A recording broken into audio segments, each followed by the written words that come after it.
السلام عليكم ورحمة الله وبركاته. الحمد لله رب العالمين. اللهم صل على محمد وعلى آل محمد كما صليت على إبراهيم وعلى آل إبراهيم إنك حميد مجيد. أما بعد فاتقوا الله عباد الله. أعوذ بالله من الشيطان الرجيم. وما علمناه الشعر وما ينبغي له إن هو إلا ذكر وقرآن مبين لينذر من كان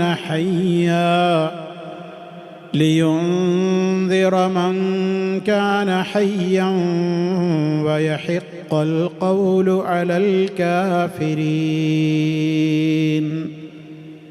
സ്നേഹമുള്ള സഹോദരി സഹോദരന്മാരെ, വിശ്വാസികളെ, സൂറത്ത് യാസീൻ 68 ആയത്തുകൾ കഴിഞ്ഞ് 69-ാമത്തെ സൂക്തമാണ് കഴിഞ്ഞ നമ്മുടെ അവസരത്തിൽ വിശദീകരിച്ചു തുടങ്ങിയത്. അല്ലാഹു സുബ്ഹാനഹു വ തആല നബി സല്ലല്ലാഹു അലൈഹി വസല്ലമിന് കവിത പഠിപ്പിച്ചു കൊടുത്തിട്ടില്ല എന്നും അത് അദ്ദേഹത്തിന് യോജിക്കുന്നതല്ല എന്നും വളരെ വ്യക്തമായി അല്ലാഹു സുബ്ഹാനഹു വ തആല പറഞ്ഞ ആ ഒരു ഭാഗമാണ് കഴിഞ്ഞ നമ്മുടെ ക്ലാസ്സിലൂടെ വിശദീകരിക്കപ്പെട്ടത്. കവിതയുമായി ഇസ്ലാമിൻ്റെ നിലപാട് എന്താണ്, കവികളെ സംബന്ധിച്ചുള്ള ഇസ്ലാമിൻ്റെ കാഴ്ചപ്പാട് എന്താണ്, ഇതൊക്കെ വളരെ വിശദമായ നിലയ്ക്ക് തന്നെ കഴിഞ്ഞ നമ്മുടെ അവസരത്തിൽ വിശദീകരിക്കപ്പെടുകയുണ്ടായി.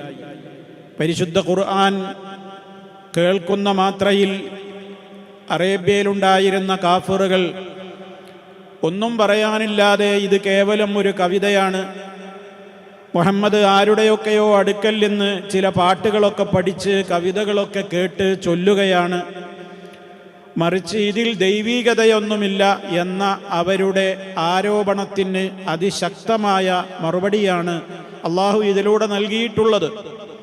നബി സല്ലല്ലാഹു അലൈഹി വസല്ലമിന് അള്ളാഹു കവിത പഠിപ്പിച്ചു കൊടുത്തിട്ടില്ല. അല്ലാഹു പറയാണ്, നാം അദ്ദേഹത്തിന് കവിത പഠിപ്പിച്ചു കൊടുത്തിട്ടില്ല. വമാ യംബഗീ ലഹു, അത് അദ്ദേഹത്തിന് അനുയോജ്യമാകുന്നതുമല്ല. നബി സല്ലല്ലാഹു അലൈഹി വസല്ലം ഒരു കവിയല്ല, കവിത ചൊല്ലി നടക്കുന്നയാളല്ല. ഖുർആൻ എന്ന് പറയുന്നത് കവിതയുമല്ല, കവിതയുടെ നിയമങ്ങളൊത്ത ഒരു കാവ്യഗ്രന്ഥവുമല്ല ഖുർആൻ. പിന്നെ എന്താണ് ഖുർആൻ എന്ന് സ്വാഭാവികമായും ഒരു ചോദ്യം ഉണ്ടാവുക. അതിനുള്ള മറുപടിയാണ് അതിൻ്റെ അടുത്ത ഭാഗം. ഇൻ ഹുവ ഇല്ലാ ദിക്റുൻ വ ഖുർആനും മുബീൻ. പിന്നെ ഇതെന്താണ്? ഇൻ ഹുവ, ഇതല്ല, ഈ ഖുർആനല്ല. ഇൻ ഹുവ, ഇതല്ല. എന്തല്ലാതെ? ഇല്ലാ ദിക്റുൻ, ഒരു ദിക്റല്ലാതെ മറ്റൊന്നുമല്ല. ഒരു സതുപദേശമാണിത്, മുന്നറിയിപ്പാണിത്, ഉത്ബോധനമാണിത്, താക്കീതാണിത് എന്നൊക്കെ പറയാവുന്ന ഒരു പദമാണ് ദിക്ർ. ഇൻഹുവ, ഇത് അല്ല, ഇല്ലാ ദിക്റുൻ, ദിക്റല്ലാതെ മറ്റൊന്നുമല്ല. ഒരു ഉപദേശവും വ്യക്തമായ സന്ദേശവുമൊക്കെയാണിത്. വ ഖുർആനും മുബീൻ, വ്യക്തമായ ഒരു പാരായണ ഗ്രന്ഥവുമാണ്. ഒരു ഖുർആനുമാണ് എന്ന് പറഞ്ഞാൽ, ഖുർആൻ എന്ന് പറഞ്ഞാൽ എന്താ അർത്ഥം? പാരായണം ചെയ്യപ്പെടുന്നത്. ഇപ്പോൾ ഒരു പാരായണ ഗ്രന്ഥവുമാണിത്. എപ്രകാരമുള്ള പാരായണ ഗ്രന്ഥം?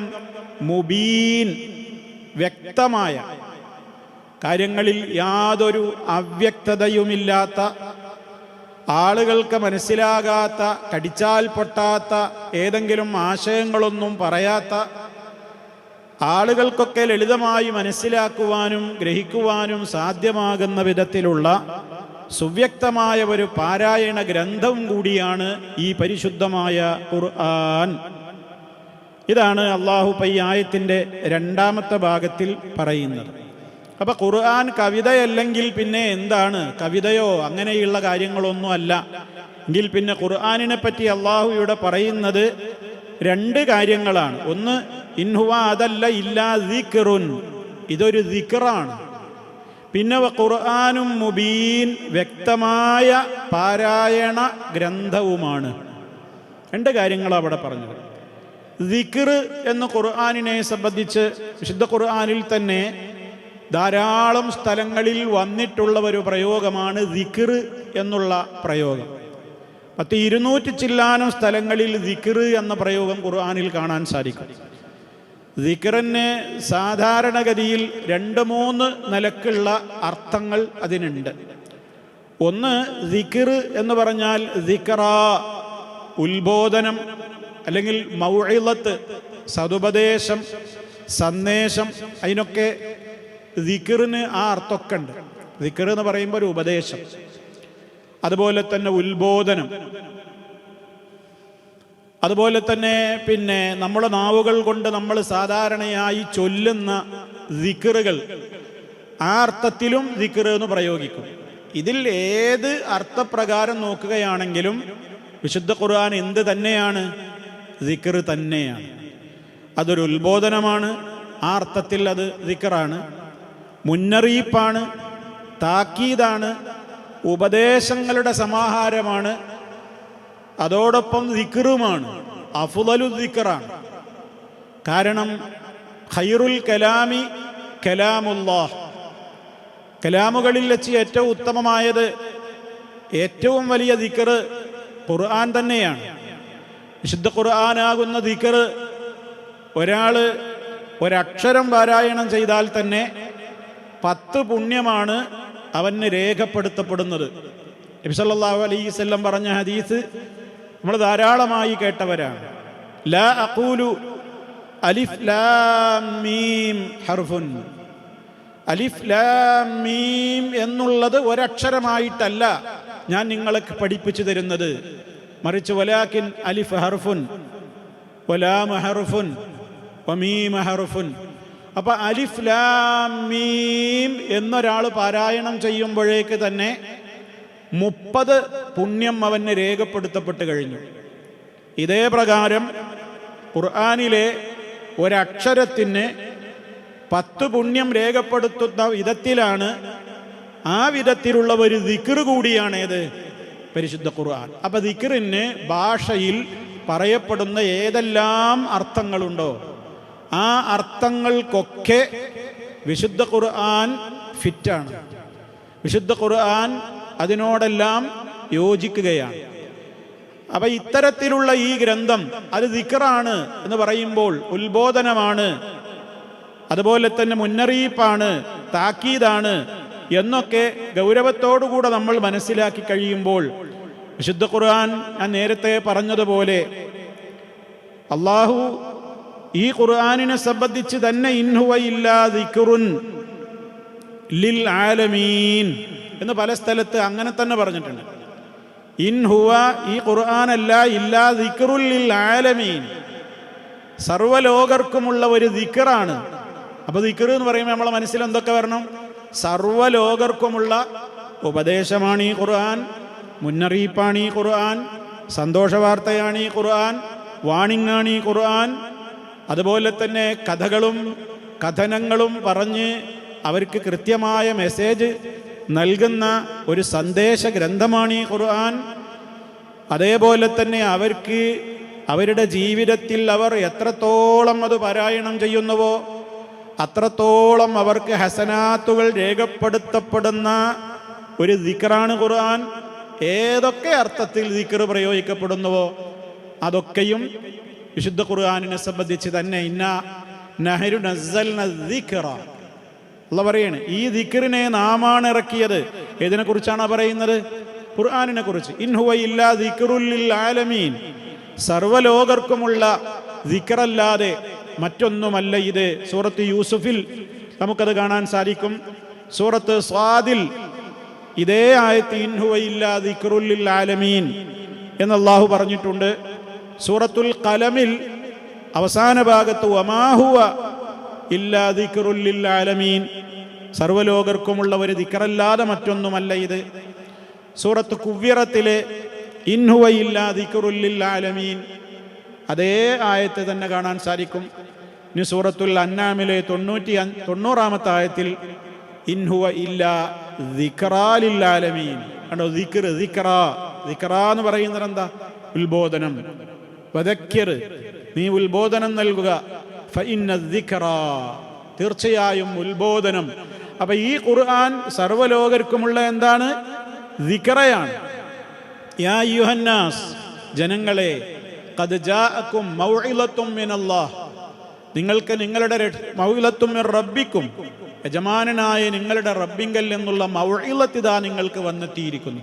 അവിടെ മൗഇളത്ത് എന്ന് പറഞ്ഞത് ഈ ദിക്റിനെ കുറിച്ച് തന്നെയാണ്. അപ്പൊ ദിക്റിന് മൗഇളത്ത് എന്ന് അർത്ഥമുണ്ട്. ഒക്കെ ബന്ധപ്പെട്ട് കിടക്കുന്ന ആശയങ്ങളാണ്. നീ ഉത്ബോധിപ്പിക്കുക, ഉത്ബോധനം എന്നർത്ഥമുണ്ട് ദിക്ർ. അതേപോലെ തന്നെ അല്ലദീന യദ്കുറൂനല്ലാഹ ഖിയാമൻ വഖുഊദൻ, നൃത്തത്തിലും ഇരുത്തത്തിലും കിടത്തത്തിലുമൊക്കെ അള്ളാഹുവിനെ ധാരാളമായി ഓർക്കുന്നവരാണ് വിശ്വാസികൾ എന്ന് പറഞ്ഞിടത്ത് അവരവരുടെ നാവുകൾ കൊണ്ട് അവർ ഉരുവിട്ടുകൊണ്ടിരിക്കുന്ന ദിക്റുകൾ എന്ന അർത്ഥത്തിലും. അപ്പൊ ഏതർത്ഥത്തിലും ഖുർആൻ എന്താണെന്ന് നമ്മൾ മനസ്സിലാക്കേണ്ടത് ദിക്റാണ്. അപ്പൊ സൂറത്ത് യാസീനിൽ ഇപ്പൊ നമ്മൾ പഠിച്ചത് എന്താ? ഇൻ ഹുവ ഇല്ലാ ദിക്റുൻ, ഖുർആൻ ഒരു ദിക്റല്ലാതെ മറ്റൊന്നുമല്ല. അത് കവിതയോ നോവലോ മറ്റ് ഒന്നുമല്ല, മറിച്ച് ദിക്റാണ്. എങ്കിൽ നമ്മൾ സ്വന്തത്തോട് ചോദിക്കണം, ഈ ദിക്ർ എനിക്ക് എത്രത്തോളം ഉപകരിച്ചിട്ടുണ്ട്? ഈ ദിക്ർ എൻ്റെ ജീവിതത്തിൽ എനിക്ക് എത്രത്തോളം ഉപകരിച്ചിട്ടുണ്ട്? അതാണ് നമ്മളവിടെ പരിശോധിക്കേണ്ടത്. കാരണം ഖുർആനും മുബീൻ എന്നാണ് തുടർന്നുകൊണ്ട് അല്ലാഹു സുബ്ഹാനഹു വ തആല പറയുന്നത്. എന്താ പറയുന്നത്? ഖുർആനും മുബീൻ, വ്യക്തമായ ഒരു ഖുർആനുമാണിത്. ഇത് ദിക്റാണ്. ഖുർആനും മുബീൻ, വ്യക്തമായ ഒരു പാരായണ ഗ്രന്ഥവുമാണ്. എന്ത് വ്യക്തം? അതിൽ പറയുന്ന എല്ലാം വ്യക്തമാണ്. അതിൽ ഹലാല് ഹറാമുകളുണ്ട്, മുൻഗാമികളായ സമൂഹങ്ങളുടെ ചരിത്രങ്ങളുണ്ട്, അവരെ നശിപ്പിക്കപ്പെട്ട ചരിത്രങ്ങളുണ്ട്, വിശ്വാസികൾക്ക് വിജയം കിട്ടിയ ചരിത്രങ്ങളുണ്ട്. അങ്ങനെ നോക്കിയാൽ ഒരുപാട് നിയമങ്ങൾ, കുടുംബജീവിതത്തിൻ്റെ നിയമങ്ങളുണ്ട്, അനന്തരാവകാശ സ്വത്തിൻ്റെ നിയമങ്ങളുണ്ട്, വൈവാഹിക നിയമങ്ങളുണ്ട്, ത്വലാഖിൻ്റെ നിയമങ്ങളുണ്ട്, നിസ്കാരം, നോമ്പ്, സക്കാത്ത്, ഹജ്ജ് തുടങ്ങിയ ഇബാദത്തുകളെ കുറിച്ചുണ്ട്, ലാ ഇലാഹ ഇല്ലല്ലാഹ് മുഹമ്മദുർ റസൂലുള്ളാഹി അടങ്ങുന്ന തൗഹീദിൻ്റെതായ ഈമാൻ കാര്യങ്ങളെ കുറിച്ചുണ്ട്, മലായിക്കത്തുകളെ കുറിച്ച്, കുത്തുബിനെ സംബന്ധിച്ച്, റുസുലിനെ സംബന്ധിച്ച്, യൗമുൽ ആഖിറിനെ സംബന്ധിച്ച്, ഖലാ ഖദറിനെ സംബന്ധിച്ച് എല്ലാം അടങ്ങുന്ന മുബീനായ ഖുർആനുമാണിത്. ഇങ്ങനെയാണ് നമ്മൾ ഇതിൻ്റെ അർത്ഥം പറഞ്ഞ് മനസ്സിലാക്കേണ്ടത്. അപ്പോഴാണ് ഉടനെ അടുത്ത വാചകത്തിൻ്റെ പൊരുൾ നമുക്കതിലൂടെ പിന്നെയാണ് ഗ്രാഹ്യമാവുക. എന്താണ് അടുത്ത വാചകം? ഈ ഖുർആൻ ഇപ്പൊ ഇങ്ങനെയൊക്കെയാണ് എന്ന് പറഞ്ഞല്ലോ, ഇതെന്തിനുള്ളതാ? ഇതെന്തിനുള്ളതാണ് ഈ ദിക്ർ? ഇതെന്തിനുള്ളതാണ് ഈ ഖുർആനും മുബീൻ? നമുക്ക് കേവലം ഓതാനുള്ളതാണോ? ഓത്തിനുള്ളത് തന്നെയാണ്. ഖുർആൻ ഓതിയാൽ പുണ്യമുണ്ട്, ഞാൻ നേരത്തെ പറഞ്ഞു. പക്ഷേ വിശുദ്ധ ഖുർആൻ അള്ളാഹു അവതരിപ്പിച്ചത് കേവലം ഓത്തിനു വേണ്ടി മാത്രമാണോ? നമ്മുടെ ജീവിതത്തിൻ്റെ അവസ്ഥ പരിശോധിച്ചു നോക്കിയാൽ നമ്മൾ അങ്ങനെയാ കണക്കാക്കിയിട്ടുള്ളത്. ഖുർആൻ എന്ന് പറഞ്ഞാൽ എനിക്കെന്തിനാണ്? നമ്മൾ ഓരോരുത്തരും ചോദിക്കുക. ഞാൻ എന്നോട് ചോദിക്കുക, ഈ ശബ്ദം ശ്രവിക്കുന്ന ഓരോ സഹോദരീ സഹോദരനും ആലോചിക്കുക, അള്ളാഹ് ഖുർആൻ ഇറക്കിയത് എന്തിനോ ആവട്ടെ, ഞാൻ ഖുർആനുമായിട്ടുള്ള എൻ്റെ ബന്ധം കേവലം ഓത്തിൽ മാത്രം പരിമിതമല്ലേ? എങ്കിൽ ഞാൻ ഖുർആനുമായിട്ടുള്ള എൻ്റെ ബന്ധം ശരിയായിട്ടുണ്ടോ? പരിശുദ്ധ ഖുർആൻ അള്ളാഹു അവതരിപ്പിച്ച് തന്നത് എന്തിനു വേണ്ടിയിട്ടാണ്? ലിയുൻദിറ, അതാണ് അടുത്ത വാചകം. ഈ ഖുർആൻ ഇൻ ഹുവ ഇല്ലാ ദിക്റുൻ, ഇത് ദിക്റല്ലാതെ മറ്റൊന്നുമല്ല. വഖുർആനും മുബീൻ, വ്യക്തമായ ഖുർആനുമാണ്.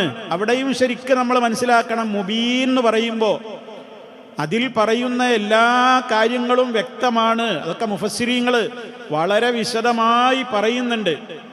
മുബീൻ എന്ന് പറഞ്ഞ തിബിയാനുല്ലിൽ ഹഖ് വൽ ഹുദാ, ഹക്ക് ഏതാണ്, സന്മാർഗം ഏതാണ് എന്ന് അതിൽ ബയാൻ ചെയ്യുന്നുണ്ട്. അതാ മുബീൻ എന്ന് പറഞ്ഞ, അതിൽ വ്യക്തമാണ് അല്ലെങ്കിൽ വ്യക്തമാക്കുന്നുണ്ട്. തിബിയാനുല്ലിൽ അഹ്കാമി, വിധിവിലക്കുകൾ അതിൽ വ്യക്തമാക്കുന്നുണ്ട്. അതേപോലെ തന്നെ ബയ്യിനുൻ മാഹുവ മുഖ്ഫാ, ഏതെങ്കിലും അവ്യക്തതയുള്ള വിഷയങ്ങൾ ഉണ്ടെങ്കിൽ അതിൽ വിവരണം നൽകുന്നുണ്ട് ഖുർആൻ. ഇനി ഖുർആനിൽ ഏതെങ്കിലും അവ്യക്തമായി നമുക്ക് തോന്നുന്നുണ്ടെങ്കിൽ അത് നബി സല്ലല്ലാഹു അലൈഹി വസല്ലം നമുക്ക് അവിടുത്തെ വാചകങ്ങളിലൂടെ വിവരിച്ചു തരുന്നുണ്ട്. അതുകൊണ്ട് എല്ലാ അർത്ഥത്തിലും ഖുർആൻ എന്താണ്? മുബീനാണ്. മുബീൻ നമ്മൾ ഇതുവരെ അങ്ങനെ മനസ്സിലാക്കിയിട്ടുണ്ടോ? നമ്മൾ യാസീനിൽ കുറേ മുബീൻ ഉണ്ട് എന്നറിയാം. യാസീൻ ഓതുമ്പോൾ പണ്ട് ആൾക്കാർ ഹിഫ്ളാക്കാൻ വേണ്ടി അറിയും ഒന്നാം മുബീന്, രണ്ടാം മുബീന്, മൂന്നാം മുബീന്. ഓരോ മുബീൻ എത്തുമ്പോൾ അത് ഹിഫ്ളാക്കാനുള്ള ഒരു അടയാളമായിട്ട് ഇങ്ങനെ പഠിക്കാന്നല്ലാതെ എന്താ ഈ മുബീന് എന്നാ അത് പഠിച്ചു വെക്കുക. എന്താ മുബീൻ? മുബീൻ അല്ലാഹു തആല യാസീനിൽ ഇങ്ങനെ കൃത്യമായിട്ട് ഇങ്ങനെ പറയണ എന്താ, ഇത് വളരെ വ്യക്തമായിട്ട് വിശദീകരിച്ചു തരുന്നുണ്ട്. വ്യക്തമാണ് ഖുർആൻ. അപ്പൊ ഖുർആൻ പഠിക്കാൻ എന്താ ആളുകൾക്ക് മടി? അത് കുറച്ച് പ്രയാസാണെന്നാണ്. കുറച്ച് പ്രയാസാണ്, പക്ഷേ ലളിതമാണ്. ആണ് അല്ലാഹു പരിചയപ്പെടുത്തി തന്നിട്ടുള്ളത്. വലഖദ് യസ്സർനൽ ഖുർആന ലിദ്ദിക്രി, ഖുർആനിനെ തീർച്ചയായും നാം എളുപ്പമാക്കിയിരിക്കുന്നു. ലിദ്ദിക്രി, ചിന്തിക്കാൻ, പഠിക്കാൻ, മനസ്സിലാക്കാൻ, ഹിഫ്ളാക്കാൻ. ഫഹൽ മിൻ മുദ്ദക്കിർ, ചിന്തിക്കാൻ തയ്യാറുണ്ടോ എന്നാ ചോദ്യം. അത് നമ്മളോടാ. അള്ളാഹുടെ കാര്യം പറഞ്ഞു. ഈ ഖുർആനിനെ നാം എന്ത് ചെയ്തിട്ടുണ്ട്? എളുപ്പമാക്കിയിട്ടുണ്ട്. പഠിക്കേണ്ടവർക്ക് പഠിക്കാനും ചിന്തിക്കാനും ഗ്രഹിക്കാനും ഒക്കെ ഖുർആൻ എളുപ്പമാണ്. കാരണം അങ്ങനെ അല്ലെങ്കിൽ പിന്നെ അള്ളാഹു നീതി അല്ലല്ലോ നമ്മളോട് ചെയ്യുന്നത്. അള്ളാഹു നീതിമാനല്ലേ? നാളെ പരലോകത്തിന് നമ്മൾ അള്ളാഹിനോട് പറയില്ലേ, അള്ളാഹി ഞങ്ങൾക്കൊരു ഖുർആൻ ഇറക്കി തന്നു, ഹുദല്ലിൻ നാസ് എന്നായി പറഞ്ഞത്, ജനങ്ങൾക്ക് സന്മാർഗത്തിന്റെ ഗ്രന്ഥാണ്. എന്നിട്ട് ഞങ്ങൾക്ക് ആർക്കും മനസ്സിലാവാത്ത കടിച്ചാ പൊട്ടാത്ത കാര്യങ്ങളാണ് ജയിൽ പറഞ്ഞത്. പിന്നെ എങ്ങനെ ഇപ്പൊ ഞങ്ങൾ അതനുസരിച്ച് ജീവിക്കുക എന്ന് മഹ്ശറിൽ നിന്ന് ജനങ്ങൾ ചോദിക്കൂലേ? അത് ചോദിക്കാതിരിക്കാനാണ് എന്ന് അള്ളാഹ് പ്രത്യേകം പറയുന്നുണ്ട്. നിങ്ങൾക്കൊരു ഹുജ്ജത്തും നാളെ മഹ്ശറിൽ പറയാൻ ബാക്കിയാവാത്ത വിധത്തിൽ ഇവിടെ നിങ്ങൾക്ക് കാര്യങ്ങളൊക്കെ ബയാൻ ചെയ്തു തന്നിട്ടുണ്ട് ഈ ഗ്രന്ഥത്തിലൂടെ. ഫുസ്സിലത്ത് ആയാത്തുഹു എന്നാണ്, അതിലെ ആയത്തുകൾ വിവരിക്കപ്പെട്ടിട്ടുണ്ട്. അതിൽ വല്ലതും മനസ്സിലാകായ്മയുണ്ടെങ്കിൽ അത് വിശദീകരിക്കാനാ ഒരു റസൂലിനെ തന്നെയാണ് പറഞ്ഞയച്ചത്. നബി തങ്ങളുടെ ഡ്യൂട്ടി തന്നെ എന്താണ്? ലി തുബയ്യിന ലിന്നാസി, ജനങ്ങൾക്ക് നീ ബയാൻ ചെയ്തു കൊടുക്കണം, നീ വിവരിച്ചു കൊടുക്കണം. മാനുസ്സില ഇലൈഹിം, ഖുർആനിലൂടെ അവർക്ക് അവതരിക്കപ്പെട്ടത് എന്തൊക്കെയാണെന്ന് അവർക്ക് വെറും ഖുർആൻ നോക്കിയാൽ മനസ്സിലാവൂല. അത് നീ എന്ത് ചെയ്യണം? വിശദീകരിച്ചു കൊടുക്കണം. അഖീമുസ്സലാനെ ഖുർആനിലുള്ളൂ. പക്ഷെ എങ്ങനെ നിസ്കരിക്കണം, എങ്ങനെ റുക്കൂ ചെയ്യണം, എങ്ങനെ സുജൂദ് ചെയ്യണം, സുജൂദിൽ റുക്കോയിൽ എന്ത് ചൊല്ലണം എന്ന് ഖുർആനിലില്ല. അത് പിന്നെ എവിടെ നിന്ന് കിട്ടിയാൽ? നീ വിശദീകരിച്ചു കൊടുക്കണം. തയമ്മും ചെയ്യണം എന്ന് പഠിപ്പിച്ചു, അതിൻ്റെ രൂപം പറഞ്ഞത് കൃത്യമായി നബിതങ്ങളാണ്. ഉളൂഇന്റെ പൂർണ്ണ രൂപം നമുക്ക് പഠിപ്പിച്ചു തന്നത് നബിതങ്ങളാണ്. എല്ലാം അങ്ങനെയാണ്.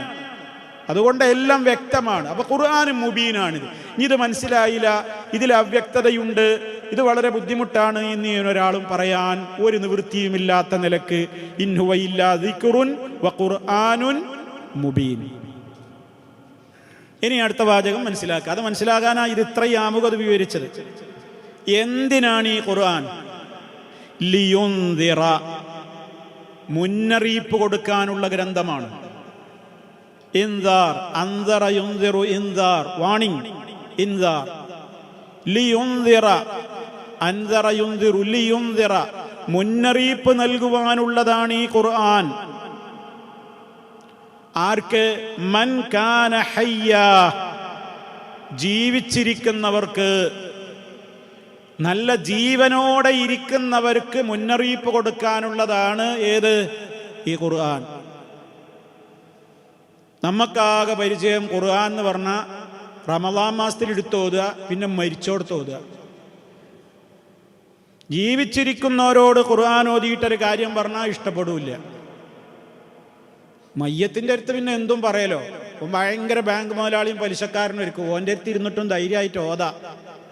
ലാ തഅ്കുലു റിബാ ളുഅഫൻ മുളഅഫാൻ, കൂട്ടുപലിശ തിന്നല്ലടാന്ന്. ഒന്നും ചെയ്യൂല, ധൈര്യമായിട്ട് കിടക്കുക, അവിടെ കിടക്കുക. ജീവിച്ചിരിക്കുന്ന കാലത്തോനോട് അത് പോയിട്ട് പറയോ? പറയില്ല. ഖുർആൻ മരിച്ചേടത്തോതാനുള്ളതല്ല,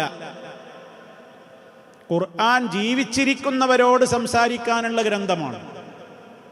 മരിച്ചോടത്തോതനോതട്ടെ എന്നുള്ള ഇഖ്തിലാഫിലേക്ക് ഞാൻ അപ്പോൾ പ്രവേശിക്കുന്നില്ല. പക്ഷെ വിശുദ്ധ ഖുർആൻ എന്തിനുള്ളതല്ല? അത് മരണവീട്ടിൽ പാരായണം ചെയ്യാനും, പ്രസവത്തിന് കൊണ്ടുപോകുമ്പോൾ യാസീൻ ഓതാനും, അതുപോലെ തന്നെ ഗൾഫിൽക്ക് ഒരാൾ പുറപ്പെടുമ്പോൾ അൽഫാത്തിയ വിളിച്ചിട്ട് യാസീൻ ഓതാനും, ഇങ്ങനെ ഓരോ ഭൗതികമായ നേട്ടങ്ങൾക്ക് വേണ്ടി മാത്രം ഇങ്ങനെ അർത്ഥവും ആശയവും ചിന്തിക്കാതെ ചൊല്ലപ്പെടുകയാണ് നമ്മുടെ നാട്ടിൽ ഫാത്തിഹി യാസീനും കൊല്ലുവതൊക്കെ. ഖുർആൻ എന്ന് പറയുന്നത് എന്തിനുള്ളതാണ്? നമ്മളൊക്കെ സൂറത്ത് ഫാത്തിഹ ഓതാൻ തുടങ്ങിയിട്ട് കാലം എത്രയായി? യാസീൻ ഓതാനും കേൾക്കാനും തുടങ്ങിയിട്ട് കാലം എത്രയായി? വിശുദ്ധ ഖുർആൻ കേൾക്കാൻ തുടങ്ങിയിട്ട് കാലം എത്രയായി? ജീവിച്ചിരിക്കുന്ന നമ്മൾ ഖുർആൻ കൊണ്ട് എന്ത് നേടി? നമ്മൾ ചോദിക്കേണ്ട ചോദ്യമാണ്.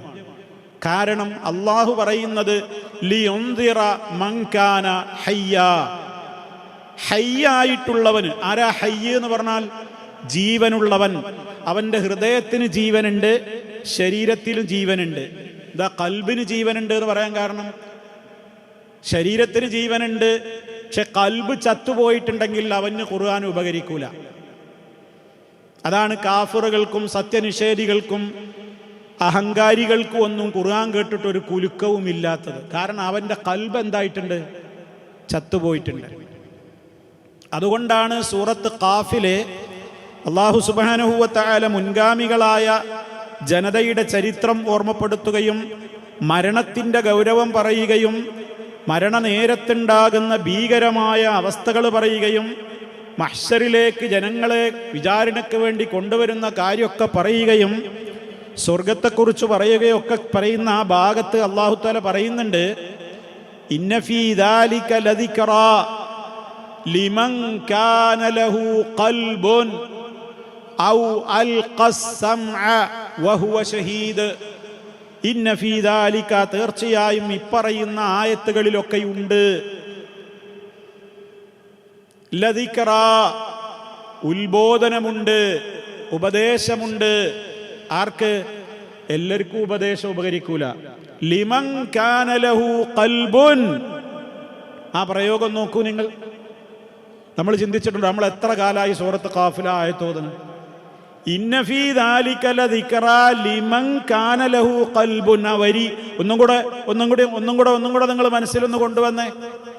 തീർച്ചയായും ഈ ഖുർആനിൽ പറയുന്ന കാര്യങ്ങളിലൊക്കെയുണ്ട് ലദിക്റാ, ഉത്ബോധനമുണ്ട്, ഉപദേശമുണ്ട്. ആർക്ക്? ഇനി കേട്ടോ, ലിമൻ കാന ലഹു ഖൽബുൻ, ഹൃദയമുള്ളവന്. ഏത് മനുഷ്യനാണ് അവിടെ ഹൃദയമില്ലാത്തത്? എല്ലാ മനുഷ്യന്മാർക്കും ഹൃദയമല്ലേ? പോത്തിനും ഉണ്ട് ഹൃദയം, എല്ലാത്തിനും ഉണ്ട് ഹൃദയം, എല്ലാത്തിനും ഹൃദയമില്ലാത്ത ഒരു ജീവിയില്ല. ഇവിടെ മനുഷ്യനെ കുറിച്ച് പറയണ ഇതിൽ കൽബുള്ളവന് ഗുണപാഠമുണ്ട്. എന്താ പറയുന്നത്? കൽബ് രണ്ട് വിധത്തിലുണ്ട്. ഒന്ന് ഹയ്യായ കൽബ്, മറ്റൊന്ന് മയ്യിത്തായ കൽബ്.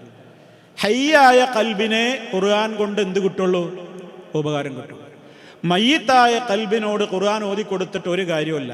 മയ്യിത്തായ മനുഷ്യനോട് ഓതി കൊടുത്ത പോലെ തന്നെയാണ് മയ്യിത്തായ കൽബിനോട്. അതുകൊണ്ടാണ് കാഫിറിന്റെ ചെവിയിൽക്ക് അവൻ എത്രയായിരുന്നാലും അവൻ സത്യനിഷേധത്തിൽ ഉറച്ചു നിൽക്കും. എന്നോടൊന്നും പറയണ്ട, എന്നോട് ആരും ഒന്നും ഉപദേശിക്കേണ്ടതില്ല, ഞാനത് കേൾക്കൂല, ഞാൻ അംഗീകരിക്കൂല എന്ന ദുശാഠ്യം പിടിച്ചു നടക്കുന്ന ആളുകൾ അവർ ഹൃദയം ചത്തവരാണ്. അതുകൊണ്ട് അവർക്ക് ഹൃദയമല്ല. ലിമൻ കാന ലഹു ഖൽബുൻ. ഖുർആൻ പറഞ്ഞ ആർക്കാണ് ഈ ഖുർആൻ ഉപകരിക്കുക? ഇന്ന ഫീ ദാലിക ലദിക്റാ ലിമൻ കാന ലഹു ഖൽബുൻ. ഹൃദയമുള്ളവർക്കാണ് ഇതിൽ ഉത്ബോധനമുള്ളത്. ഔ അൽഖസ്സംഅ വഹുവ ഷഹീദ്. കാത് കൊടുക്കുന്നവർക്കും ഖുർആൻ കൊണ്ട് ഉപകാരം ഉണ്ടാവുന്നു. ഖുർആൻ കേൾക്കുന്ന ആൾക്കാരിൽ രണ്ട് തരക്കാരുണ്ടാവും. ഖുർആൻ കേൾക്കുന്ന ആളുകളിൽ രണ്ട് തരക്കാരുണ്ടാകും. ഒന്ന് അൽഖസ്സംഅ വഹുവ ഗായിബുൻ, ഓൻ കാതിങ്ങട്ട് തന്നിട്ടുണ്ട്, പക്ഷെ അവൻ്റെ ഖൽബ് വേറെ എവിടെയാണ്.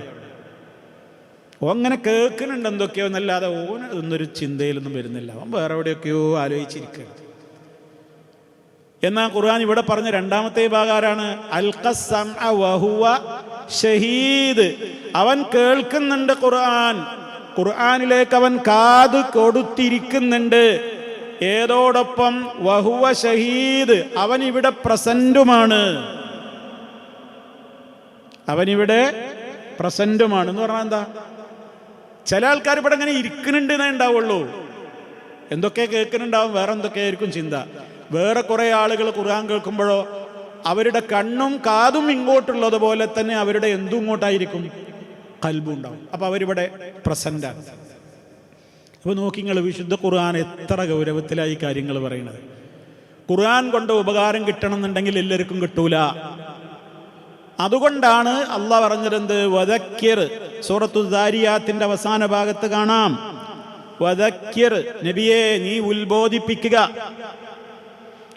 ഫഇന്ന ദിക്റ, തീർച്ചയായും ഉത്ബോധനം, തൻഫഉൽ മുഅ്മിനീൻ, അത് ആർക്ക് ഉപകരിക്കും? മുഅ്മിനീങ്ങൾക്ക് ഉപകരിക്കും. അപ്പൊ ഖുർആൻ കേട്ടാൽ, ഉത്ബോധനങ്ങൾ കേട്ടാൽ, സതുപദേശങ്ങൾ കേട്ടാൽ എല്ലാവരും കേൾക്കുന്നുണ്ടാകും, പക്ഷെ ഉപകാരം കുറച്ച് ആളുകൾക്കേ കിട്ടുള്ളൂ. ഉപകാരം കുറച്ച് ആളുകൾക്കേ കിട്ടുള്ളൂ. മക്കയിൽ അബൂജഹലും അബൂലഹബും ഉത്ബത്തും ഷൈബത്തും അബൂബക്കർ സിദ്ദീഖ് റളിയല്ലാഹു അൻഹു, ഉമർ ഖത്താബ് റളിയല്ലാഹു അൻഹു, ഉസ്മാൻ റളിയല്ലാഹു അൻഹു, അലി റളിയല്ലാഹു അൻഹു ഒക്കെ കേട്ട ഖുർആൻ ഒന്ന് തന്നെയാണ്.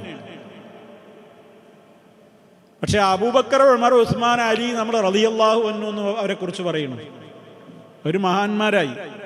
അബൂജഹൽ, അബൂലഹബ്, ഉത്ബത്ത്, ഷൈബത്ത് പോലുള്ള പോലെ നമ്മൾ വെറുക്കുന്നു. രണ്ടു കൂട്ടരും ഒരേ ആളുടെ നാവിൽ നിന്ന് ഒരേ വചനങ്ങൾ കേട്ടു. പക്ഷെ ഒരു കൂട്ടർക്ക് സ്വർഗത്തിന് അവകാശികളായി, മറ്റൊരു കൂട്ടരോ നരകാവകാശികളായി. അപ്പൊ ഖുർആൻ കേട്ടതിൽ തന്നെ ആളുകൾ രണ്ടായി തരംതിരിക്കപ്പെട്ടു. അത് ഏത് കാലത്തും ഉണ്ടാവും, ഖിയാമത്ത് നാൾ വരെ അങ്ങനെ ഉണ്ടാവും. ഖുർആൻ എല്ലാവരും കേൾക്കും, കേൾക്കുന്ന ഒരെണ്ണം രണ്ട് തരക്കാരാവും. ചിലർക്ക് അതുകൊണ്ട് ഉപകാരം കിട്ടും, ചിലർക്ക് അതുകൊണ്ട് ഉപകാരം കിട്ടൂല. അതാണ് നമ്മൾ സൂറത്ത് സബ്ബിഹിസ്മ റബ്ബിക്കൽ അഅ്ലാന്ന് തുടങ്ങുന്ന ആയത്ത് ഇങ്ങനെ ഓതി വന്നു നോക്കിയാൽ എന്താ കാണുക? ഫദക്കിർ ഇൻ നഫഅതിദ് ദിക്റ സയദ്ദക്കറു മൻ യഖ്ശാ വയതജന്നബുഹൽ അഷ്ഖാ അല്ലദീ യസ്ലൻ നാറൽ കുബ്റാ. ഫദക്കിർ, നബിയെ ഉത്ബോധനം നൽകുക, ഉപദേശിക്കുക.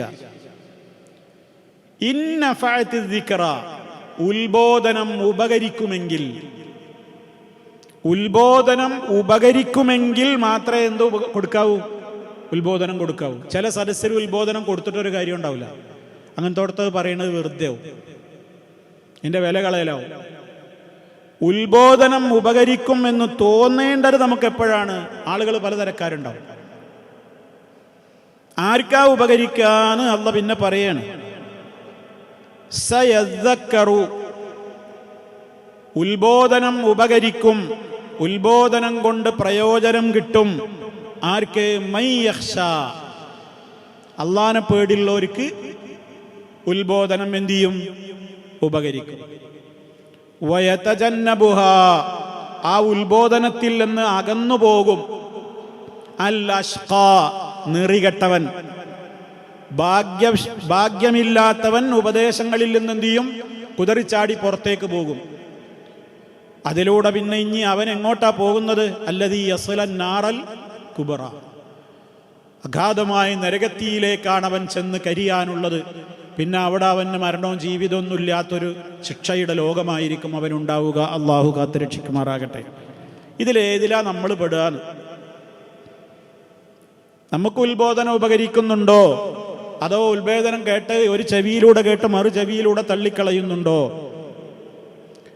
മനുഷ്യർക്ക് ഉത്ബോധനം ഉപകരിക്കാതിരിക്കാൻ നിമിത്തമാകുന്നൊരു പ്രധാനപ്പെട്ട കാര്യം അല്ലാഹു തആല സൂറത്തുൽ ലുഖ്മാനിൽ പറയുന്നുണ്ട്. ആ സ്വഭാവം ഖൽബിനെ ബാധിച്ചിട്ടുള്ള ആളുകൾക്ക് ഖുർആൻ കേൾക്കാൻ താല്പര്യം ഉണ്ടാവില്ല. ഖുർആൻ കേട്ടാൽ തന്നെ അതിനോട് അലർജിയുമായിരിക്കും. സൂറത്തുൽ ലുഖ്മാൻ കേട്ടോളൂ. 6-ാമത്തെയും 7-ാമത്തെയും ആയത്താ ഞാൻ നിങ്ങളെ കേൾപ്പിക്കുന്നത് സൂറത്തുൽ ലുഖ്മാനിൽ നിന്ന്.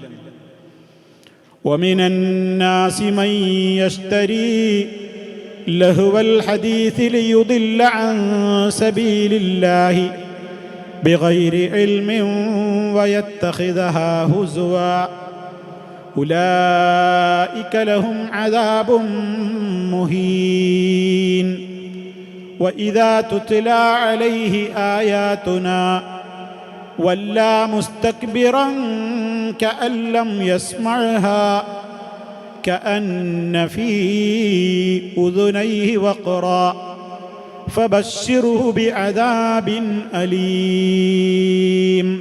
സൂറത്തുൽ ലുഖ്മാൻ 6-7. അർത്ഥം കേട്ടോളൂ. വമിനൻ നാസി, ഈ ആയത്ത് തീരോളം നമ്മളോട് ചോദിക്കണ്ടോ, നമ്മളെ ഇരറ്റപ്പെടുന്നുണ്ടോ?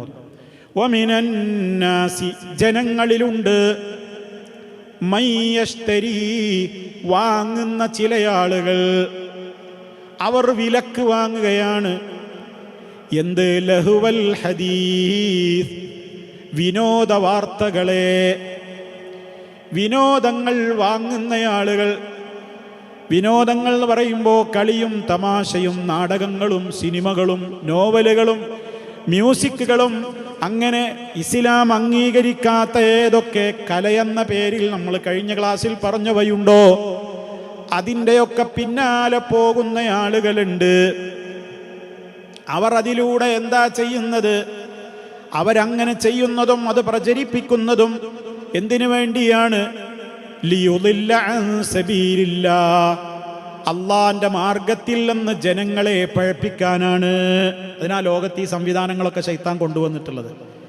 ബിഗൈരി ഇൽമിൻ, ഒരു വിവരവും കൂടാതെ, വയത്തഖിദഹാ ഹുസ്വാ, അള്ളാന്റെ ദീനിനെ അവർക്ക് കേവലം കളിയാണ്, തമാശയാണ്, വിനോദമായിട്ടാണ് അവർ കാണുന്നത്. അവർക്കൊരു കാര്യഗൗരവം ഈ ദീനിനോടോ ദീനിന്റെ നിയമങ്ങളോടോ ദീനിന്റെ വിശ്വാസങ്ങളോടോ ദീനിന്റെ അനുഷ്ഠാനങ്ങളോടോ ഇല്ല. മറിച്ച് അവർ ഈ ദീനിനെ തന്നെ കാണുന്നത് കേവലം ഒരു കളിയും തമാശയുമായിട്ടാണ്. ഉലൈക, കൂട്ടർ, ലഹും അദാബും മുഹീൻ, അവർക്ക് നിന്ദ്യമായ ശിക്ഷയുണ്ടായിരിക്കും. ഇനി കേട്ടോ അടുത്ത ആയത്ത്. എന്താ ഈ സ്വഭാവം മനുഷ്യരിൽ വന്ന അതിൻ്റെ അനന്തര ഫലം എന്താ സംഭവിക്കുക? മനുഷ്യൻ്റെ മനസ്സിൽ സംഗീതവും സിനിമയും കോമഡികളും നോവലുകളും അശ്ലീലതകളും അനാശാസ്യങ്ങളും തോന്നിവാസങ്ങളും ഒക്കെ മനുഷ്യ ഹൃദയങ്ങളിൽ നിറഞ്ഞ് ഖുർആനും ഹദീസും മറ്റു നല്ല കാര്യങ്ങളും ദിക്റുകളും ഒക്കെ അവൻ്റെ മനസ്സിൽ നിന്നാണ് പോയി കഴിഞ്ഞാൽ ആ മനുഷ്യന് ബാധിക്കുന്ന ദുരന്തം കേട്ടോളൂ. അതാണ് 7-ാമത്തെ ആയത്ത്. വഇദാ തുത്ലാ അലൈഹി ആയാതുനാ, ഈ രോഗം ബാധിച്ചിട്ടുള്ള ആളുകളോട് നമ്മുടെ ആയത്തുകൾ അവർക്ക് ഓതി കേൾപ്പിക്കപ്പെട്ടാൽ, എടോ നീ ചെയ്യുന്നത് ശരിയല്ല, ഇത് വിശുദ്ധ ഖുർആനിന്റെ ആയത്തിനെതിരാണ്, ഇത് നമുക്ക് ചേർന്നതല്ല, നമ്മൾ മുസ്ലിമീങ്ങളാണ്, നമ്മുടെ ഇസ്ലാമികമായ അനുഷ്ഠാനത്തോടോ വിശ്വാസത്തോടോ ഇതൊന്നും യോജിക്കൂല, അതുകൊണ്ട് നീ അതിൽ നിന്നൊക്കെ മാറിയിട്ട് ഒരു യഥാർത്ഥ മുസ്ലിമായി ജീവിക്കണേ എന്ന് അത്തരം ആളുകളോട് നമ്മുടെ ആയത്തുകൾ ഓതി കേൾപ്പിക്കപ്പെട്ടുകൊണ്ട് ഉപദേശിക്കപ്പെട്ടാൽ വല്ലാ മുസ്തക്ബിറാ, എന്തായിരിക്കും അവന്റെ സ്വഭാവം? വല്ലാ, അവൻ പിന്തിരിഞ്ഞു പോകും. എങ്ങനെ പോകും? മുസ്തക്ബിറാ, അഹങ്കാരിയായിക്കൊണ്ടവൻ പിന്തിരിഞ്ഞു കളയും, കിബറനായിക്കൊണ്ടവൻ പിന്തിരിഞ്ഞു കളയും. ഏതുപോലെ? കഅല്ലം യസ്മഅഹാ, അവനത് കേട്ടിട്ടേ ഇല്ലാത്തവനെ പോലെ. തീർന്നില്ല. കഅന്ന ഫീ ഉദുനൈഹി, അവന്റെ 2 കാതുകളിലും ഉള്ളതുപോലെ വഖറൻ, എന്തോ ഒരു ലോഹം, കട്ടിലോഹം ഉരുക്കി ഒഴിച്ചിട്ടുണ്ട്. ഇനി അതിലേക്കൊന്നും പറഞ്ഞാൽ കേൾക്കൂല. ആ വിധത്തിലുള്ള രണ്ട് കാതിലും ഉരുക്കി ഒഴിക്കപ്പെട്ട എന്തോ ഒരു വസ്തു ഉള്ളതുപോലെ, ഒന്നും കേൾക്കാത്തവനെ പോലെ അവൻ കിബറനായിക്കൊണ്ടങ്ങ് തിരിഞ്ഞു കളയും. ഫബശ്ശിറുഹു ബിഅദാബിൻ അലീം. ആകയാൽ അത്തരക്കാർക്ക് വേദനയേറിയ ശിക്ഷയുണ്ടെന്ന് സന്തോഷ വാർത്ത അറിയിച്ചേക്കൂ. വേദനയുള്ള ശിക്ഷ എന്ന് പറഞ്ഞ സന്തോഷ വാർത്ത, അതും അവരോടുള്ള പരിഹാസമാണ്. കഠിനമായ ശിക്ഷയാണ് അവർക്കുള്ളത്. നേരെ മറിച്ച് ഇന്നല്ലദീന ആമനൂ, അടുത്ത ആയത്ത്, 8-ാമത്തെ ആയത്ത് അതാണ്. തീർച്ചയായും മുഅ്മിനീങ്ങൾ, യഥാർത്ഥ വിശ്വാസം സ്വീകരിച്ചവർ, വഅമിലുസ്സാലിഹാത്തി, സൽക്കർമ്മങ്ങൾ പ്രവർത്തിക്കുകയും ചെയ്തവർ, ലഹും ജന്നാത്തുൻ നഈം, അവർക്ക് എല്ലാ സുഖസൗകര്യങ്ങളുടെയും സ്വർഗങ്ങളാണുള്ളത്. ഖാലിദീന ഫീഹാ, അവരതിൽ കാലാകാലവും താമസിക്കും. ഇത് വഅദല്ലാഹി ഹഖ്ഖാ, അല്ലാഹുവിൻ്റെ വാഗ്ദത്തമാണിത്, ഇത് സത്യമാണ്. വഹുവൽ അസീസുൽ ഹകീം, അല്ലാഹു അസീസാണ്, ഹക്കീമാണ്. നോക്കൂ നിങ്ങൾ, ഇതൊക്കെ ഹൃദയത്തിൽ ഇങ്ങനെ കൊണ്ട് നടക്കേണ്ട ആയത്താണ്. സൂറത്തുൽ ലുഖ്മാനിലെ 6, 7, 8 ഈ 3 വചനങ്ങളും മനപ്പാടാക്കി വെച്ചോളൂ. എന്നിട്ട് നമ്മുടെ ജീവിതത്തിൻ്റെ ഒരു രാവിലെ മുതൽ ഉണർന്ന് ഉറങ്ങാൻ കിടക്കുന്നതിൻ്റെ ഇടയ്ക്ക് സ്മാർട്ട് ഫോണും കമ്പ്യൂട്ടറുകളുടെയും ലോകവുമായി ഇന്നത്തെ ഓരോ സ്ത്രീക്കും പുരുഷനുമുള്ള ബന്ധത്തെയും കൂടി നിങ്ങൾ കണക്ട് ചെയ്തിട്ട് ഈ ആയത്ത് വീണ്ടും വായിക്കാം. ഇതിൽ ഞാൻ എവിടെ നിൽക്കുന്നു എന്ന് ചിന്തിക്കാം. എനിക്ക് ഖുർആൻ കേൾക്കുന്നത് അലർജിയാണോ ഇഷ്ടമാണോ? എനിക്ക് മ്യൂസിക് കേൾക്കുന്നത് അലർജിയാണോ ഇഷ്ടമാണോ? ഓരോരുത്തരും സ്വന്തത്തോട് ചോദിക്കാം. എനിക്ക് ഖുർആൻ കേട്ടാൽ ഉറക്കം വരുമോ, കോട്ടുവായ വരുമോ, താല്പര്യക്കുറവ് വരുമോ, അലർജി വരുമോ, മൂടില്ലായ്മ വരുമോ? അതേ അവസരത്തിലൊരു മ്യൂസിക്കോ സംഗീതമോ ഒക്കെ കേട്ട് കഴിഞ്ഞാൽ ഞാൻ മണിക്കൂറുകളോളം ഇരിക്കുമോ, നല്ല ഉന്മേഷവാനാകുമോ, എനിക്ക് നല്ല താല്പര്യമുണ്ടാകുമോ? ഞാൻ എന്നോട് ചോദിക്കുക, ഈ ശബ്ദം ശ്രവിക്കുന്ന മുഴുവൻ ആളുകളും അവരവരോട് ചോദിക്കുക. ഉത്തരം സ്വയം കണ്ടെത്തിയിട്ട് അവനവൻ തന്നെ റിസൾട്ടും കുറിച്ചിട്ടേക്കുക. അള്ളാഹു കാത്ത് രക്ഷിക്കുമാറാകട്ടെ. ആലോചിച്ച് നോക്ക്. ചിന്തിക്കാനാണ് പറയുന്നത്. വേറെ ഒരു റിസൾട്ടും വേറെ ആരെയും ഒന്ന് പരിശോധിക്കൊന്നും വേണ്ട. എനിക്ക് എന്നെ പരിശോധിക്കാൻ പറ്റും ഈ ആയത്തിലൂടെ. എനിക്ക് ഖുർആൻ ഇങ്ങനെ കേൾക്കുമ്പോൾ താല്പര്യമുണ്ടോ? എനിക്ക് ഏത് കേൾക്കുമ്പോഴാണ് താല്പര്യം? അവിടെയാണ് ഞാൻ മുഅ്മിനാണോ അല്ലേ? ഇതിൽ അദാബുൻ അലീം വേണോ, ശാശ്വതമായ ജന്നാത്തുൻ നഈം വേണോ? ഈ സ്വഭാവം ഉണ്ടാകാൻ കാരണം തുടക്കത്തിൽ പറഞ്ഞത് നിങ്ങൾ മറക്കരുത്. അത് പ്രധാന പോയിന്റാണ്. എന്താ കാരണം പറഞ്ഞത്? വമിനന്നാസി, ജനങ്ങളിലുണ്ട്, മയ്യശ്തരി, വാങ്ങുന്നവർ. നീ വില കൊടുത്ത് വാങ്ങിക്കോളണമെന്നൊന്നുമില്ല. ഓസിക്ക് കാണാനും പറ്റൂല. നെറ്റിന് വലിയ സംഖ്യ അടച്ച് അല്ലെങ്കിൽ മറ്റേതെങ്കിലും സിനിമ ഡൗൺലോഡ് ചെയ്യാൻ കുറേ പൈസയൊക്കെ ചെലവാക്കിയാൽ മാത്രമേ കുറ്റുള്ളൂ എന്നൊന്നുമല്ല. ഏത് വിധത്തിലാവട്ടെ, ഇതൊരാളുടെ കൽബിലാണ് കയറിയാൽ അതാണ് നബി സല്ലല്ലാഹു അലൈഹി വസല്ലം പറയുന്നത്. മ്യൂസിക്കും ഖുർആനും കൂടി ഒരു ഹൃദയത്തിൽ ഇരിക്കൂല. എങ്ങനെ? മ്യൂസിക്കും സംഗീതവും ഖുർആനും കൂടി ഒരൊറ്റ ഹൃദയത്തിൽ ഇരിക്കൂല. ഏതുപോലെ? വെളിച്ചവും ഇരുട്ടും കൂടി ഒരിടത്തുണ്ടാവോ? ഒന്നാണ് പോകും. അതുകൊണ്ടാ പറയുന്നത് എന്ത്? എന്നാ ഇസ്ലാം കവിതയെ എതിർത്തിട്ടുണ്ടോ? കഴിഞ്ഞ ക്ലാസ് ഓർക്കണം. മനുഷ്യനിൽ പ്രകാശം പരത്തുന്ന കവിതകളെ ഇസ്ലാം എന്ത് ചെയ്യുന്നു? പ്രോത്സാഹിപ്പിച്ചു എന്ന് മാത്രമല്ല, നബിതങ്ങളുടെ മദീനത്തെ പള്ളിയിൽ സ്പെഷ്യൽ ഒരു സ്റ്റേജ് ഒരുക്കി കൊടുത്തു. ഹസ്സാൻ റളിയല്ലാഹു അൻഹു എന്ന കവിക്ക് പാടി മറുപടി പറയാന്ന് പറഞ്ഞിട്ട്. ആർക്ക്? ഖുറൈശി മുശ്രിക്കുകൾക്ക്. ഇസ്ലാമിനെ വിമർശിക്കാൻ കവിത ആ കാലഘട്ടത്തിലെ ശത്രുക്കൾ ഉപയോഗപ്പെടുത്തിയപ്പോൾ ഹസ്സാനെ, സഹാബിയായ ഹസ്സാൻ റളിയല്ലാഹു അൻഹുവിനെ വിളിച്ചിട്ട് അള്ളാന്റെ റസൂല് പറഞ്ഞു, ഹസ്സാനെ മറുപടി കൊടുക്ക്, അജിബിയ ഹസ്സാൻ, നിന്റെ കവിത കൊണ്ട് മറുപടി കൊടുക്ക്. കണ്ടോ? അപ്പൊ കവിത, നെറികെട്ട കവിതയുണ്ട്, നല്ല കവിതയുണ്ട്. അത് കല്ലും നെല്ലും വേർതിരിച്ച് നമ്മൾ കഴിഞ്ഞ ക്ലാസ്സിൽ പറഞ്ഞു. സൂറത്തു ശുഅറായിൻ്റെ അവസാന ഭാഗത്തുള്ള ആയത്തുകൾ ഓതിയിട്ട് അതൊന്നും മറന്നു പോകരുത്. എല്ലാം ഒന്നൊന്നിനോട് കണക്റ്റഡാണ്. അപ്പൊ സുഹൃത്തുക്കളെ, ഈ പരിശുദ്ധ ഖുർആനിൻ്റെ വചനങ്ങൾ കൊണ്ട് നമുക്ക് പ്രയോജനം കിട്ടണമെങ്കിൽ നമ്മുടെ ഹൃദയത്തിൽ എന്ത് വേണം? ഈമാനികമായ പ്രകാശമുണ്ടാകണം. ആ ഈമാനികമായ പ്രകാശത്തെ തച്ചുകെടുത്തും നമ്മുടെ ഹൃദയത്തിൽ എന്ത്? ഈ വിധത്തിലുള്ള അനാവശ്യമായ കാര്യങ്ങൾ.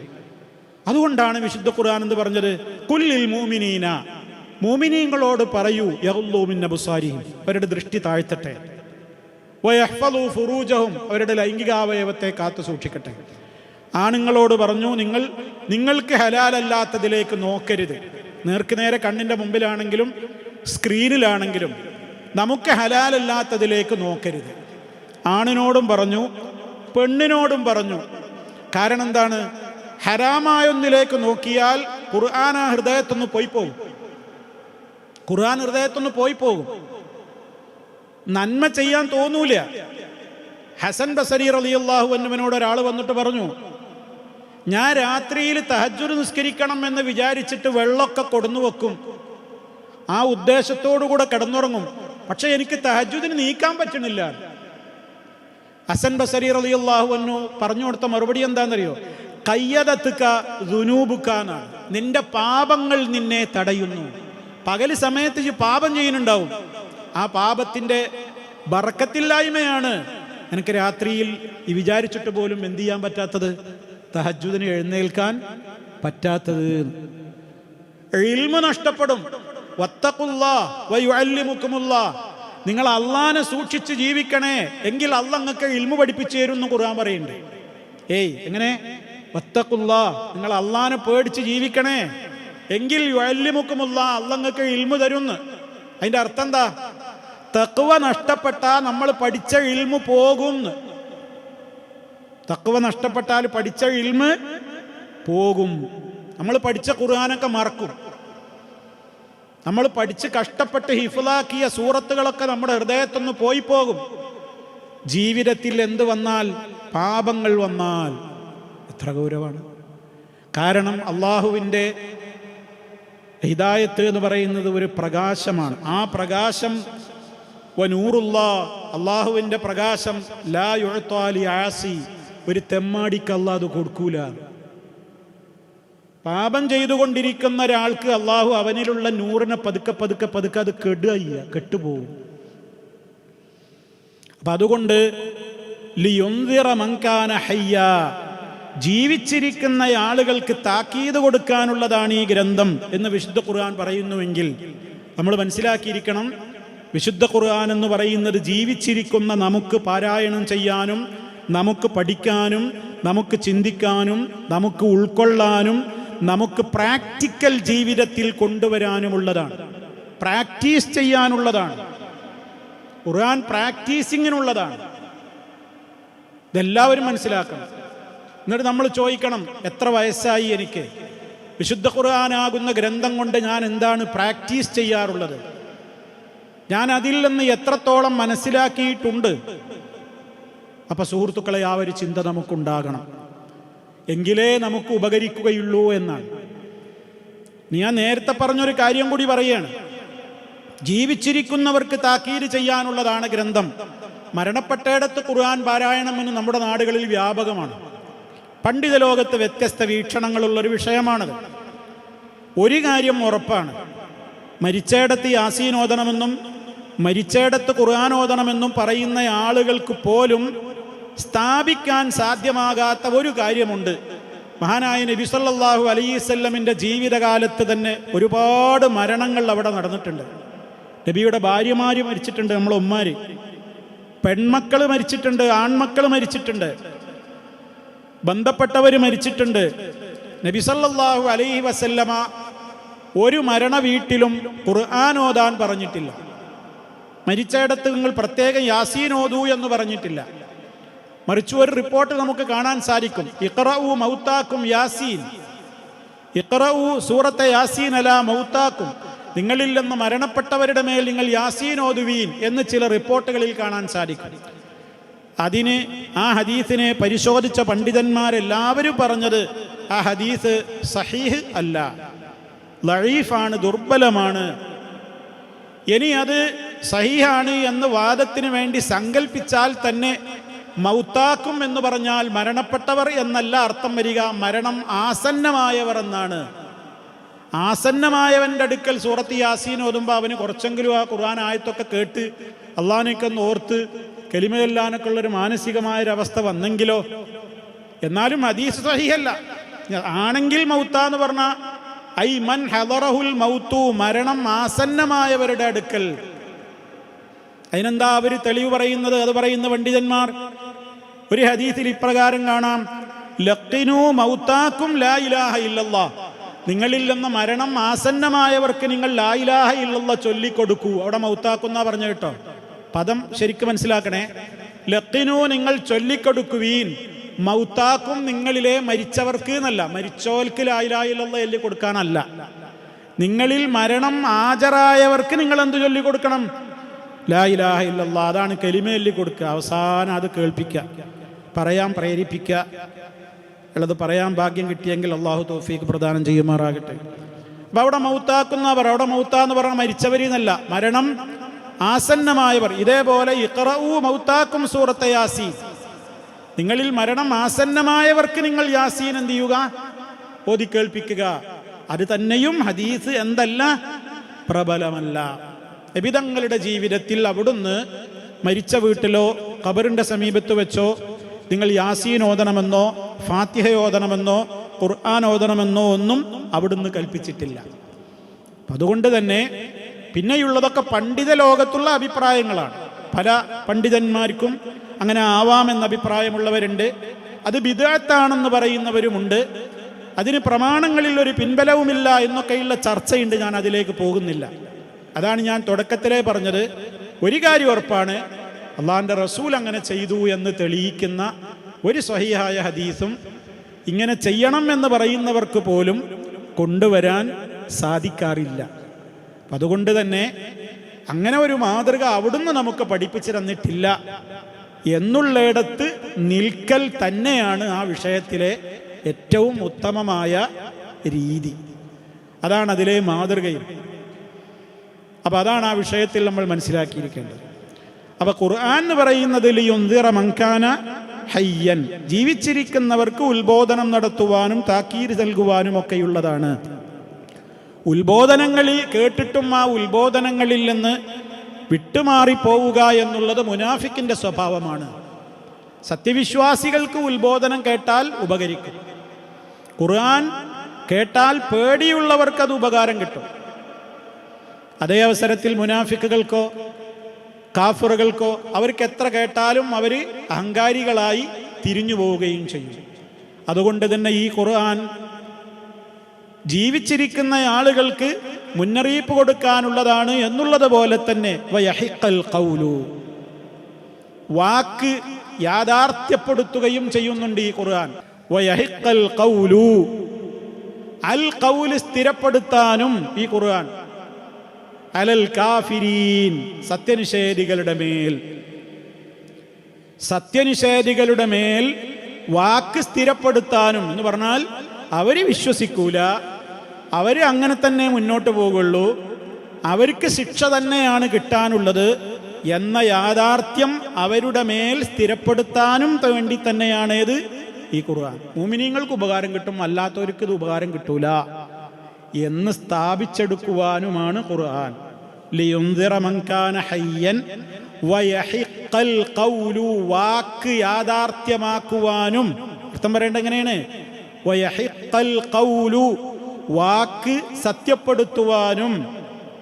എന്താണ് വാക്ക്? ശിക്ഷയുടെ വാക്ക്. അവർക്ക് ശിക്ഷയാ വരാനുള്ളത്. ആരുടെ മേൽ? അലൽ കാഫിരീന, അവിശ്വാസികളുടെ മേൽ. അവിശ്വാസികളുടെ മേൽ ശിക്ഷയുടെ വാക്ക്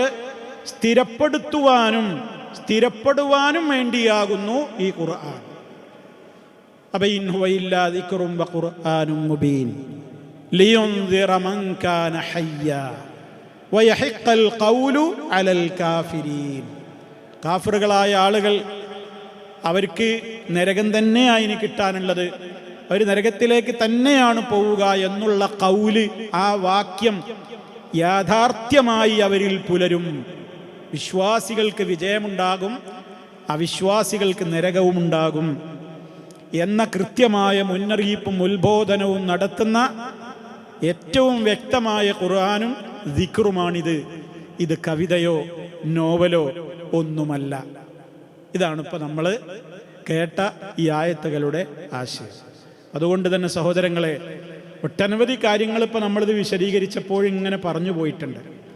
അതുകൊണ്ട് ആവർത്തിച്ചാവർത്തിച്ച് എനിക്ക് എന്നോടും നിങ്ങളോടും ഓർമ്മപ്പെടുത്തുവാനുള്ളത്, അല്ലാഹു സുബ്ഹാനഹു വ തആല നമുക്ക് വേണ്ടി അവതരിപ്പിച്ചിരുന്ന ഈ ഖുർആൻ എത്രത്തോളം എൻ്റെയും നിങ്ങളുടെയും ഒക്കെ നിത്യജീവിതത്തിൽ പ്രാക്ടീസ് ചെയ്യപ്പെടുന്നുണ്ട്. പാരായണത്താലും ഹിഫ്ള് കൊണ്ടും അർത്ഥം പഠിക്കൽ കൊണ്ടും, എന്നിട്ട് ആ അർത്ഥം പഠിച്ച ഭാഗങ്ങൾ ഇങ്ങനെ വായിച്ചു നോക്കിയിട്ട് ഇങ്ങനെ ആവർത്തിച്ചാവർത്തിച്ച് ഞാനിങ്ങനെ പാരായണം ചെയ്യുമ്പോൾ ആദ്യമുള്ള ചിന്തയേക്കാൾ കുറച്ചും കൂടി അറിവ് എനിക്ക് പിന്നെ വീണ്ടും കിട്ടും. അത് ഈ ഖുർആൻ്റെ പ്രത്യേകത. അങ്ങനെ നമ്മളിങ്ങനെ ചിന്തിക്കാനിരിക്കുമ്പോൾ ഒരു ദിവസം അപ്പം നിങ്ങൾക്ക് ഒരു ജുസു ഒന്നും ഓതാനൊന്നും പറ്റിക്കൊള്ളുന്നില്ല, അല്ലെങ്കിൽ അര ജുസു പോലും ഓതാൻ പറ്റൂല. ഒരു പേജുമ്മൽ ഇങ്ങനെ നിൽക്കും, നിങ്ങൾ ഒരായത്ത് എന്താപ്പാ പറഞ്ഞത് പിന്നെ മനസ്സിലായില്ല. അപ്പം നിങ്ങൾ ട്രാൻസ്ലേഷൻ നോക്കി, അപ്പം നിങ്ങൾക്ക് അറിയാവുന്ന എന്തൊക്കെ സംവിധാനങ്ങൾ ഇങ്ങനെ നോക്കി, അങ്ങനെ അങ്ങ് പഠിക്കുമ്പോൾ നിങ്ങൾക്ക് ഒരുപാട് ഉൾക്കാഴ്ച ഇങ്ങനെ വരികയാണ് നിങ്ങളുടെ തലച്ചോറിൽ. നിങ്ങൾ ഹൃദയം ഇങ്ങനെ വികസിക്കുകയാണ്, ജീവിതത്തിൻ്റെ ടെൻഷനുകൾ ഇങ്ങനെ ഒന്നൊന്നായിട്ട് ഇങ്ങനെ കുറയാണ്, ജോലിഭാരം ഇങ്ങനെ കുറയാണ്, എവിടെയും നമുക്കൊരു മാനസികമായി ഉന്മേഷം കിട്ടുകയാണ്. എന്താ കാരണം? ഖുർആൻ ആ ഹൃദയത്തിലുണ്ട്. അവിടെ പിന്നെ നല്ല വെളിച്ച.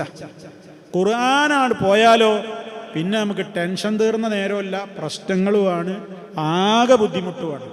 അതുകൊണ്ട് തന്നെ ഈ ഒരു വെളിച്ചം അണയാതെ നമ്മുടെയൊക്കെ കൽബുകളിൽ നിലനിൽക്കാൻ എല്ലാവരും വലിയ പരിശ്രമം നടത്തണമെന്ന് എന്നോട് നിങ്ങളോടും വസിയത്ത് പറയുകയാണ്. അല്ലാഹു സുബ്ഹാനഹു വ തആല യഥാവിധി വിശുദ്ധ ഖുർആനിനെ നിലനിർത്തുന്ന സമീപിക്കുന്ന നല്ലവരിൽ നമ്മെ എല്ലാവരെയും ഉൾപ്പെടുത്തി അനുഗ്രഹിക്കുമാറാകട്ടെ. അപാകതകളും പാപങ്ങളും തെറ്റുകുറ്റങ്ങളുമൊക്കെ അള്ളാഹു പുറത്തു തരുമാറാകട്ടെ. ഒരു നല്ല ജീവിതം അള്ളാഹു നമുക്കെല്ലാവർക്കും പ്രദാനം ചെയ്യുമാറാകട്ടെ. നമ്മിലെ രോഗികൾക്ക് അള്ളാഹു പരിപൂർണമായും ശിഫ നൽകുമാറാകട്ടെ. മാരകമായ രോഗങ്ങളിൽ നിന്ന് നമ്മെ എല്ലാം അള്ളാഹു കാത്തുരക്ഷിക്കുമാറാകട്ടെ. നമ്മിൽ നിന്ന് മരണപ്പെട്ടവരുടെ ഖബറുകൾ അള്ളാഹു സ്വർഗത്തോപ്പാക്കട്ടെ. നമ്മയും അവരെയും അള്ളാഹു ജഹന്നമിൽ നിന്ന് കാത്തുരക്ഷിക്കുമാറാകട്ടെ. റബ്ബന തഖബ്ബൽ മിന്നാ ഇന്നക അൻതസ് സമീഉൽ അലീം. അല്ലാഹുമ്മ അല്ലിംനാ മാ യൻഫഉനാ വൻഫഅനാ ബിമാ അല്ലംതനാ വസിദ്നാ ഇൽമാ. വൽഹംദുലില്ലാഹി റബ്ബിൽ ആലമീൻ. സുബ്ഹാനകല്ലാഹുമ്മ വബിഹംദിക അഷ്ഹദു അൻ ലാ ഇലാഹ ഇല്ലാ അൻത അസ്തഗ്ഫിറുക വഅതൂബു ഇലൈക്.